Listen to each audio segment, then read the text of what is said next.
give a warm welcome to Joe Dombrowski!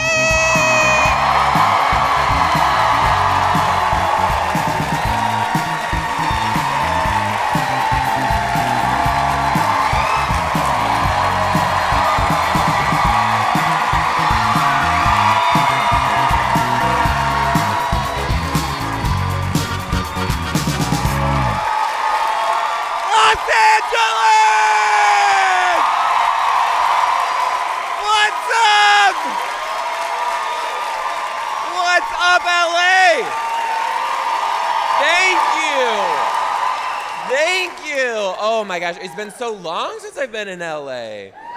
A lot has changed since I've been in LA.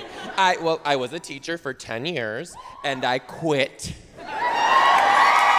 Yes, because I'm just living your dreams. And honestly, I quit in such a teacher way though too. Like before I quit, I was like, I want to be able to say I did it all. I don't want to leave anything on the table. So before I quit, I made the active choice to teach kindergarten. Kindergarten is the best grade because the bar is just so unbearably low. I was just going to work drunk every day. And the kids were like, wow, the tall man's extra fun today. He keeps playing this game called Stumble. He's good at it. It was my first ever kindergarten roundup. This little girl shows up. She's walking like this. I'm like, oh, we're both drunk. Okay. And they told me that I had to do this reading assessment with her that's called chunking and blending. And I was like, it's not a body type? Okay. So I did it with her, and I was like, okay, what is this word? Ul-it-tal. Ul-it-tal. And she looked at me and she goes, is it titties?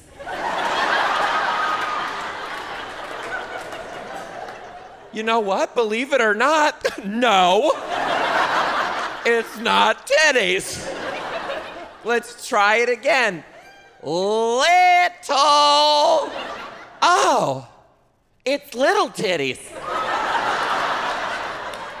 I don't know what context clues she was using. It's not little titties in kindergarten. Oh my God, it's wild. Her name is Cindy. I hate her. Oh my gosh, on the first day of school, I always play a round of Ask Me Anything. Cindy didn't even ask me anything. She just ran up to me and goes, you sound like a girl. I was like, oh, okay. Well, you sound like a bitch. And she stomped her foot at me. I was like, oh no, you will not stomp those last season Jamboree boots at me.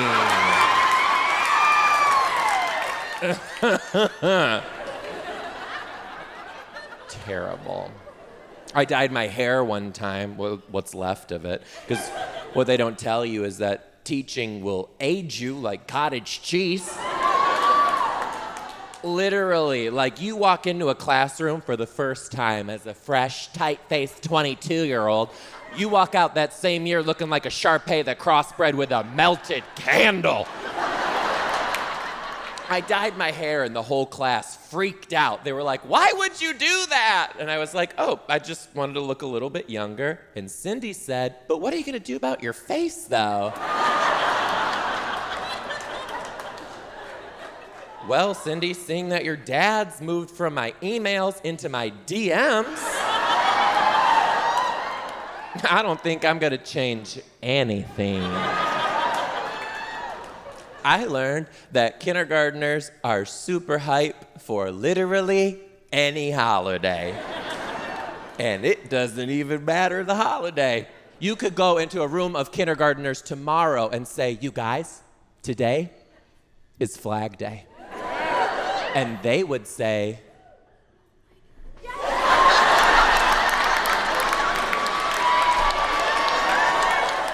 what's a flag? That would be them, okay? But they do have a hierarchy of which holidays they like the most. At the top of that list is Halloween. They love a good Halloween. And me too, as a normal everyday person, I also love Halloween. Me as a teacher person, well, Halloween can fuck itself. Because these moms are out of control. They will email me in June, like, Joe, do you have any idea what you're gonna play at the Halloween party? And I'm like, Sharon, thank you so much for emailing me. Where were you when I told you your kid can't read?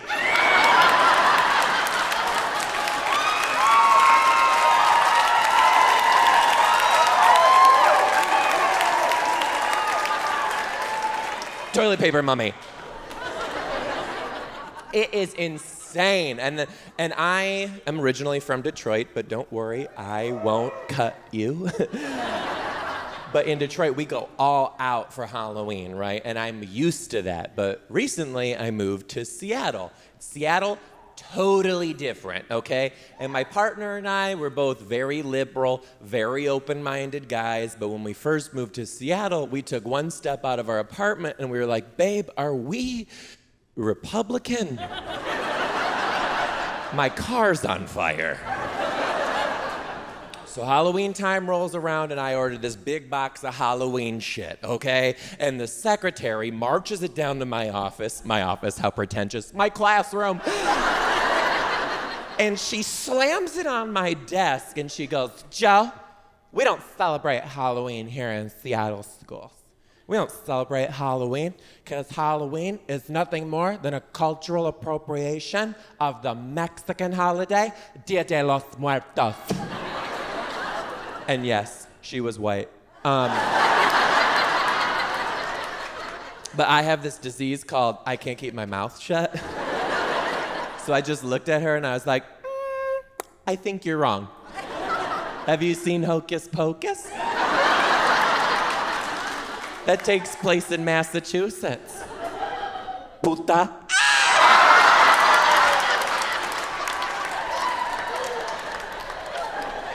I also learned that kindergartners lie about literally everything.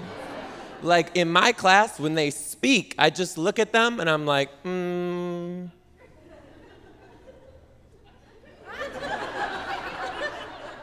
bullshit. It's all a lie. It's all. I had one girl in my class, her name was Clara, because apparently I was just teaching a class full of pilgrims. And she lies at a sociopathic level, all right? Like, I'm not saying I filled out an application for her to be on Dr. Phil, but I did that. So Clara raises her hand and she goes, my dad's a paleontologist. And I'm like, oh my God, that's so cool. Because I'm a total dinosaur person, right? So I'm thinking maybe her dad will come into class and do some dino shit, like maybe bring a little piece of amber with a mosquito stuck in it. I don't know how this works. So when I go to parent pickup that day, I saw her dad across the parking lot, and I went to go ask him, oh, by the way, this is when I taught in private school. And let me tell you what, parent pickup at private school is so different, because those private school dads, baby, those private school dads, oh, they have stuff that those public school dads could never. Like teeth. So I see him across the parking lot, and I went to go talk to him and use my human words, but then I remembered, nope, no. Teachers, we have to hook our audience because we're what? Communists. Thank you so much. And so I saw him, and I just did this.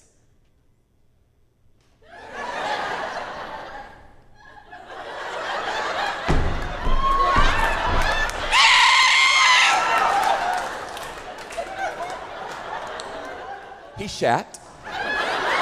He was like, Clara, get back, your teacher's on ecstasy. I was like, no, I am not right now. I said, Clara has told us that you're a paleontologist, and I was wondering, he goes, let me stop you right there. I'm a lawyer.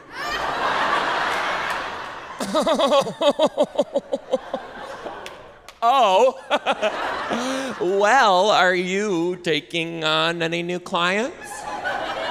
Because I'm gonna sue the shit out of Clara. I also didn't realize that kindergartners lose their teeth at the rate of a great white shark. At any moment in a kindergarten classroom, you're just standing in a sea of 3-foot meth heads. I thought that would do better in LA. It's crazy. I think I'm the only teacher that this has ever happened to. My whole class lost all of their teeth the same exact week. I called it Go-Gurt Week. Ed was the worst. He had one little hanger just hanging there. Oh, he was coming up to me at all hours of the day like, look what I can do with this. It was the worst distraction, so I called it his oral fidget spinner. And the craziest part is none of them had teeth, and they were all just walking around my room, gumming their food, talking with lisps. And none of them picked up on this. Like, this is to them, this is just 5-year-old culture. That's just what we do, okay? And then Ed put it all together. And when Ed put this discovery together, he stood on top of his desk like he was Christopher Columbus. And he just declares to the room, hey!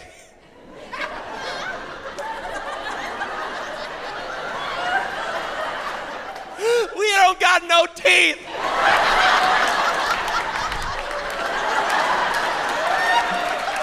So Mr. D should give us rapper names. I'm sorry, what? And before I could even wrap my head around how problematic that was, my whole class is now chanting rapper names, rapper names. Now here's the thing. Okay, in kindergarten, sometimes you just shut the door and pray. And here's why. The chances of being killed by a child are very low. They're never zero. I figured this out one day when I was at recess duty, and I was just sitting there looking out into that sea of feral mammals. And I was thinking, I was like, if these little nuggets got some groupthink going on, ooh, they could take my ass out. Like, I picture them braiding their little jump ropes together, and then they tie me to the tetherball pole, and they're like, what do we want? Chicken nuggets. When do we want them? Now! That could happen. So did I give them rapper names? Yeah, I did, okay? And here were their rapper names. Ed's rapper name was Toof Doggy Dog. And Clara's rapper name was Lil Molars, AKA Dry Sockets. And Cindy's rapper name was Vanilla Lice. 'Cause I hate her. But right around the time that nobody in my classroom had teeth, it was also Grandparents' Week. Virtual Grandparents' Week. Oh, yeah. So all my kindergartners are sitting in the class in front of me, and all their grandparents are up in Zoom on the projector. And I was looking at how much teeth the grandparents don't have. I realized that in life, you just re-become a kindergartner. And what confirmed that was the way that I had to talk to the grandparents on Zoom, because it was the same way I was talking to these little fuckers on Zoom. I was literally in my Zoom screen like, Grandpa John, mute your mic. Grandpa Richard, Grandpa Richard, put your cat away. This is not cat time. I am highly allergic to all forms of cat, actually.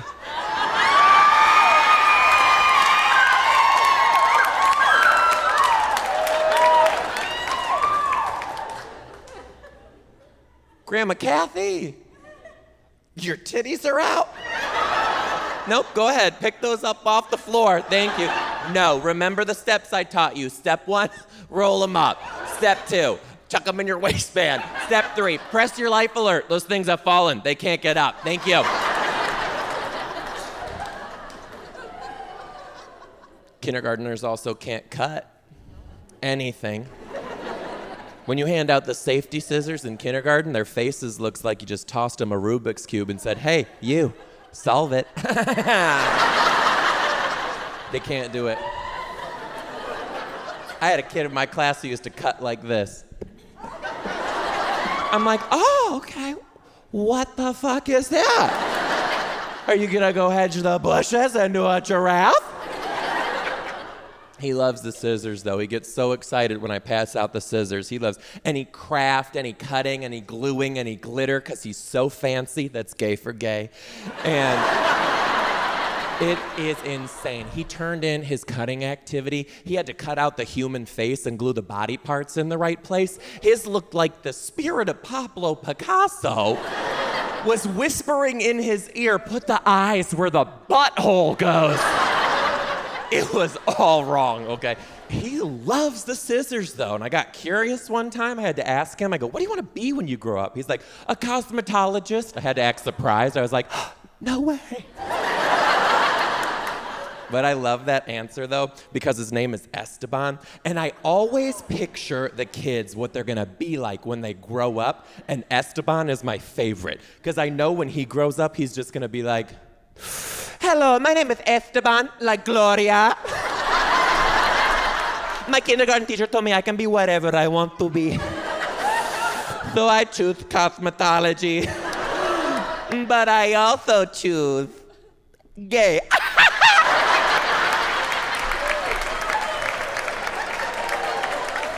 You like Estaban now? How about I tell you about the time he snuck a pair of safety scissors out to recess?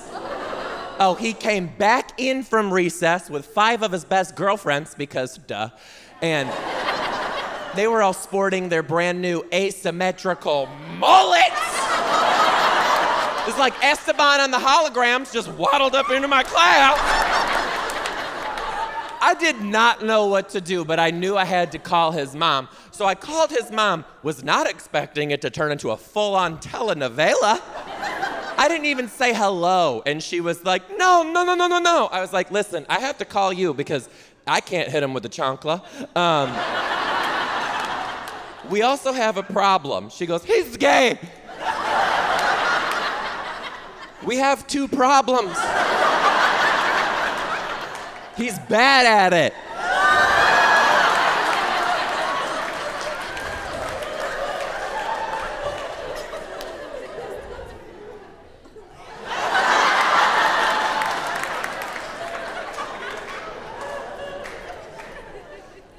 I didn't always teach kindergarten, by the way. I used to teach 5th grade, which,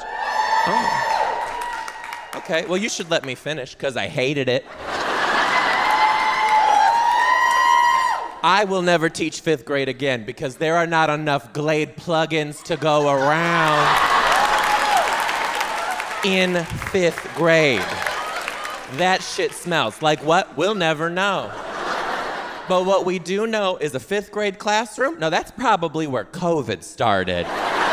It is bad. Shit. I taught 5th grade in Michigan, and I also taught 5th grade in Seattle. There's a lot of similarities there, but also a lot of differences, okay? Like, one big similarity is drug prevention education. Gotta teach it both places, right? When you teach drug prevention education in Michigan, sometimes the kids will get a little bit brave, and they'll say things like, "Mr. D, have you ever done marijuana?"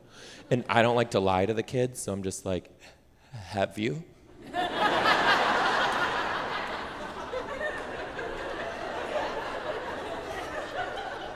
But that question changed dramatically in Seattle. Because these Seattle kids will look at you and be like, "Mr. D, how old were you when you first did marijuana? And what strain was it?" Strain was it? It was oregano. Don't tell anybody. 5th grade is also where I learned that there's these moments where you say something and then you think back and you're like, "Oh, never did I think I'd ever say that," right? Like that happens in kindergarten too, but usually the phrase is something like, "Please don't lick my shoes." And in 5th grade, I had to ban the phrase, "Choke me, daddy." And that's when I learned that there's also these moments where you can't laugh. My boss came down to my classroom after school one day and he was like, "Joe, the 5th graders keep saying 'choke me, daddy.' I need you to ask them to stop." I was like, "Okay, hilarious, will do." And I went to carpet time the next morning and I was like, "Hey guys, Principal Sam came down here yesterday and he told me that some things are being said on the playground."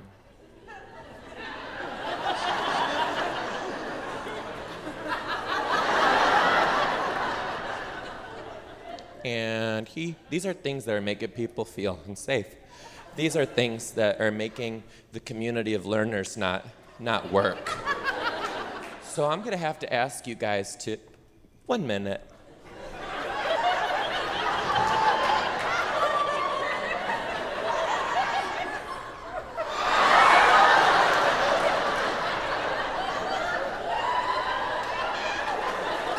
You guys can no longer say,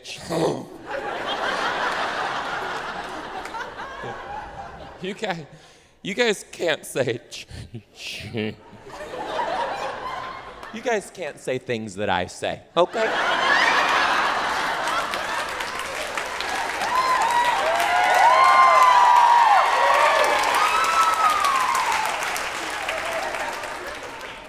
That's crazy. That's crazy. Another thing that's crazy is the fact that there's a gun crisis in this country. I don't know if you guys knew. You look like you knew, but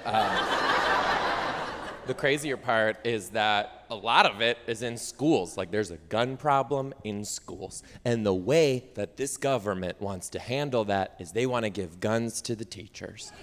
Now, I don't think who's ever trying to pass that law realizes that that means that guns would go to people like me. Picture it. It's a Wednesday. It's the professional development where they're passing out the guns.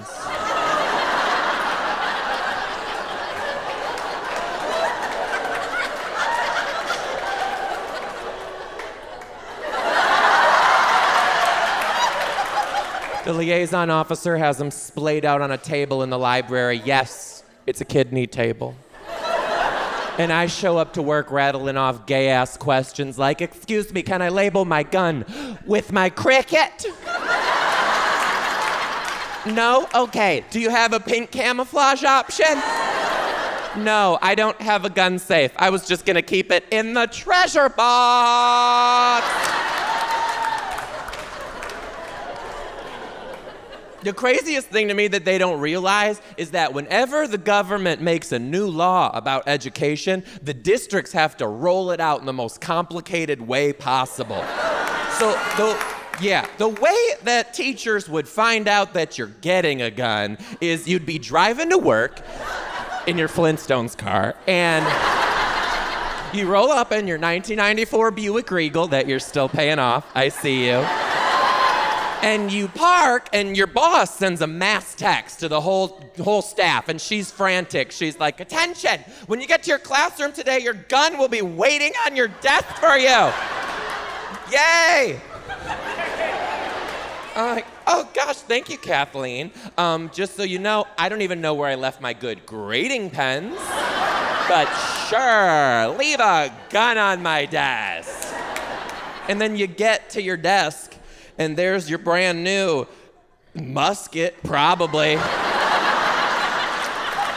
Because they probably got on eBay.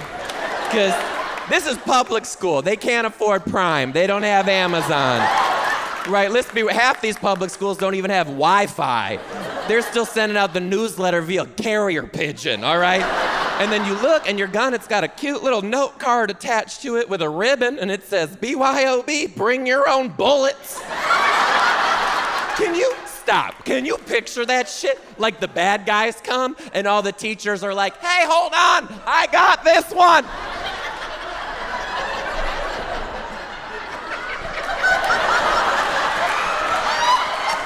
You run out of ammo, you're just screaming at the kids like, Bethany, grab the pencil shavings. Grab the pencil shavings and a meter stick, shove it down the tube. Hurry up, you little bitch, the British are coming. This is a real 1, 2, 3, all eyes on me situation.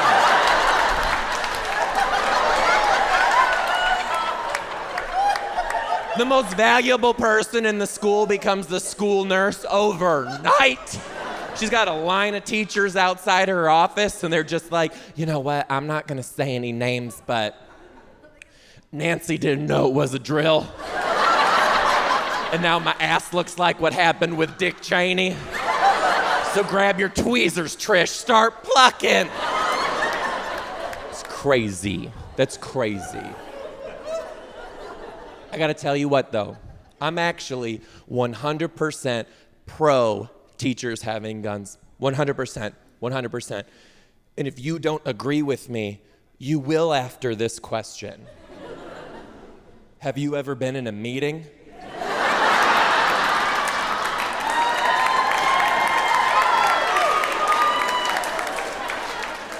Have you ever been in a meeting and your boss has the audacity to say, does anyone else have any questions? And then Sharon wants to recap the last 45 minutes. Now, if I had a gun, I wouldn't shoot her, but I'd flash that piece like, you sure about that, Sharon?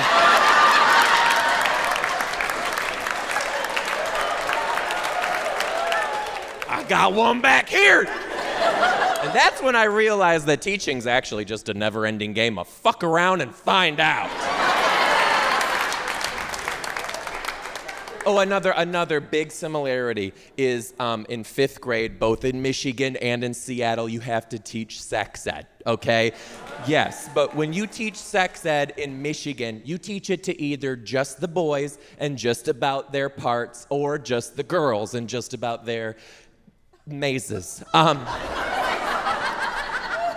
But when I moved to Seattle, they told me that I had to teach it to the boys and the girls at the same time. And I had to teach them about all of it. And I was like, absolutely not. I went straight up to my boss and I was like, absolutely not will I do this, okay? Because you and I both know that this is a setup, that this is immoral, and that personally I'm only familiar with 50% of the material.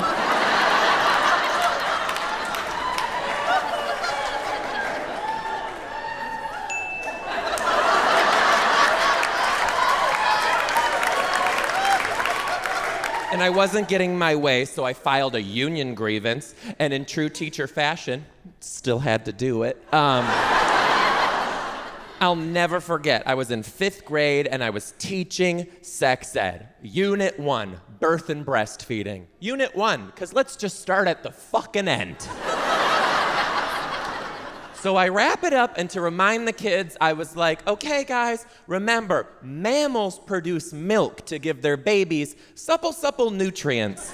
And I did that with my TeethTeeth. And then the 5th grade version of Ed just screamed at me, and he goes, oh my God, Mr. D, I thought that those were a cow's wieners.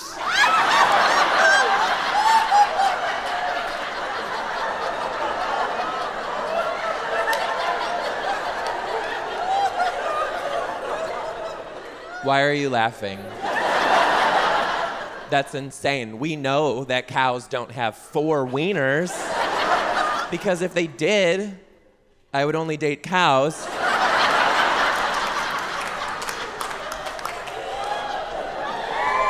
Sex ed is so much different in Michigan, though. Like, the boys come in the single file line. They're super awkward. And I had this one kid, his nickname was the Caboose because he was always last and loud as fuck. And the Caboose comes chugging in on sex ed day, and he was like, Mr. D, are you going to teach us about the male anatomy? And I was like, Caboose, I see we have similar interests. I just joyfully start teaching. I was like, okay, guys, well, check this out. Well, first of all, down here, you got the 2 bubbles. And they're connected to the big old choo. And sometimes at nighttime, it'll go, but only if you're lucky. Then I had this kid named Seth who said a total of 0 words all year. And he decides that now is going to be when he gives us the gift of his voice. He raised his hand and he just goes, Mr. D, my mom has one of those in the dresser next to her bed.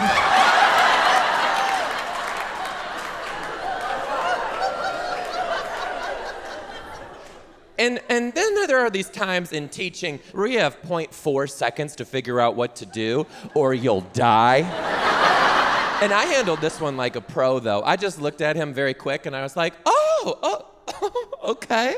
Well, Cindy's mom's been very grumpy. Can she borrow that?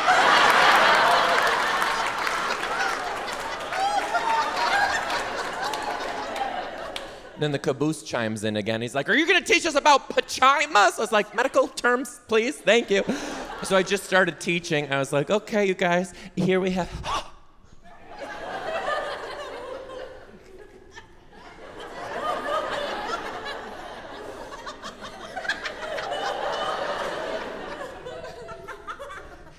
Here we have the Libya. Nope, that's a country. Oh, the labia. The labia. Also known as your lips. But not like your lips. Not like your lips. Not like your lips. Like, don't put any chapstick on that. Until you're over 60.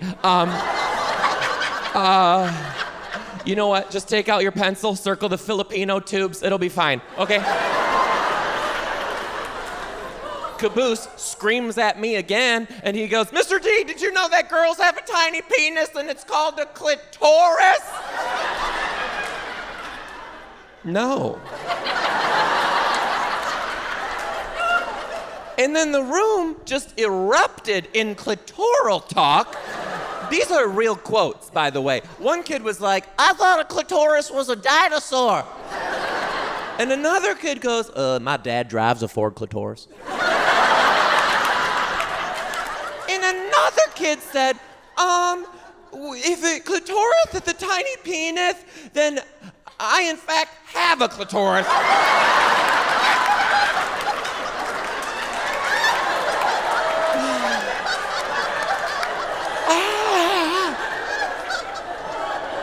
And that's when I realized that teaching is just a never-ending game of what the fuck's happening?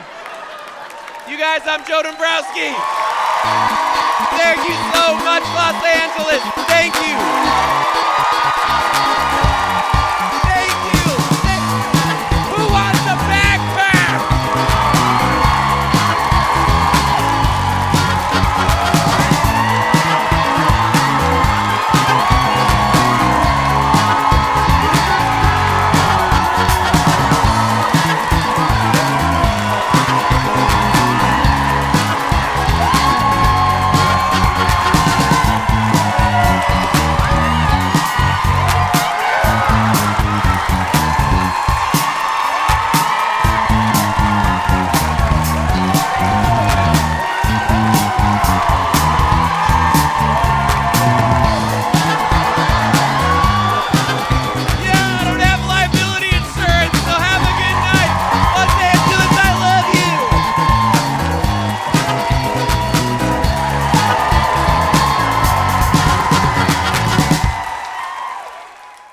And I just want to say, too, one of the coolest things about my career ever is the fact that my students, from when I was a teacher from my first couple years, they're now in college now. So they send me videos drunk from their dorm.